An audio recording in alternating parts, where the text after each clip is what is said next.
we seem to be losing a lot of people. And Michael K. Williams was one that hurt. I had just interviewed him too. He had done, Yes. When They See Us, and he was doing some amazing things. And I know you spent some time with him on that set, a lot of time. Tell us something about Michael, because I feel like, there's an African proverb: as long as someone speaks your name, you're never truly gone. And I want to keep that alive. So tell us something about Michael K. Williams. Michael was just one of the most talented people that I knew. Whatever he decided to do, or even experiment with and try to figure out doing, in his process of learning it, he was always creative about it. He was a great dancer. He was a really, really great dancer. Just his sway, it was great. And I'm glad that there's a clip of him, like in the park, Prospect Park or somewhere. During the pandemic. Yeah, during the pandemic.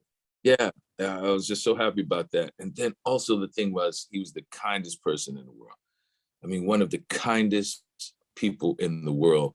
His image, I guess, because of the scar that he had, belied what it was. But he was able to capture that in Omar in The Wire, which was a man can't live without a code. And even as ruthless as that character was, the fact that he had some sort of semblance of principle, right, was the thing that made him paradoxical and made him even more real, because that's how we are. We aren't all good and aren't all bad.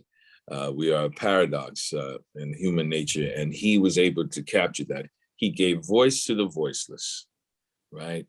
And he was one of those friends for me that I always, when I saw Michael, finally, I would feel comfortable in my own skin, right? It's a hard thing to explain. They made you feel comfortable with who you are, just who you are. And you could be yourself with Michael.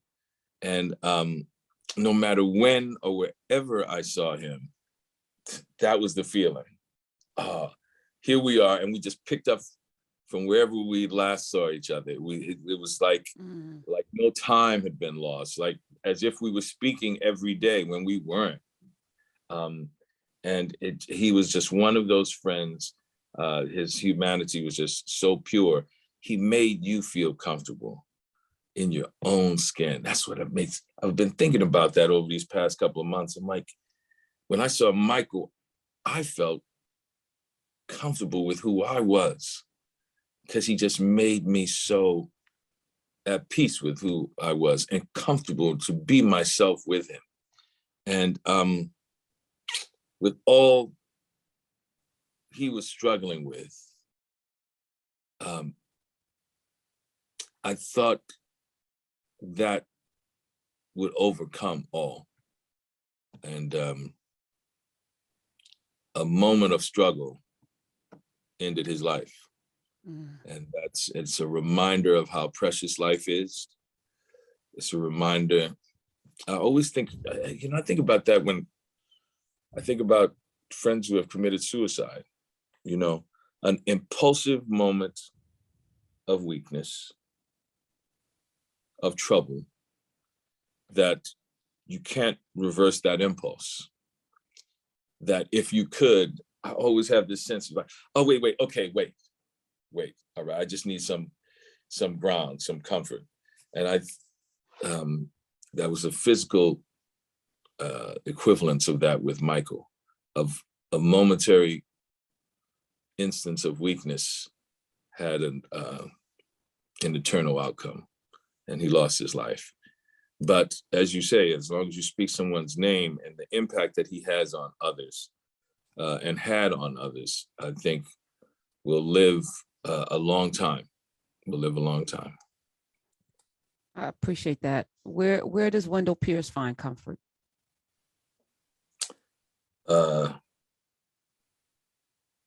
Wow, that's a good question. Question I've been asking myself. Right now, the greatest comfort that I have is caring for my father. One of the greatest comforts. My father's 97 years old. World War II vet. World War II veteran. He's seen everything, man. Grew up in in New Orleans, born and raised there. My father taught me something that I'll always remember. On summer trips, you know, it was before GPS and cell phones and all of that stuff. So you had the maps, and as kids, we would have to navigate. You know, take this I-10 to the 55 and navigate all of our summer road trips. And he used to always say, "You can't get lost in America, right? You can't get lost in America." It was the literal sense. You got the map. You can't get lost in America. But he was also imbuing us with this this power, this empowerment, this self-empowerment, that where you are, even with all of its nastiness, you can't get lost in America because you are empowered to make your way. And too many examples out here of people making a way out of no way, and people giving you a blueprint of how to fight, and giving you a blueprint of how to love and a way forward. So you see, you can't get lost in America. You got too many maps, too many ways, too many people showing you stuff.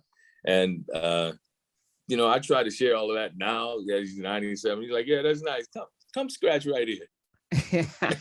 Right? And so being able to go and just scratch his neck right where he wants it to be scratched, where there's a little itch, gives all the comfort in the world. And so I'm traveling all over right now. The one thing you always ask, I FaceTime him. He goes, "When you coming home? When you coming home?"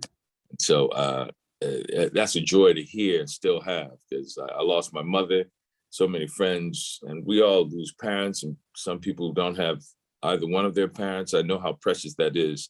So what brings me comfort right now is enjoying these last days with my father. He's 97 years old. People say, "Oh, don't say last days." I'll be a realist. I have fewer days with him than I had with him. So every time I have that time with him, I cherish it. I cherish it.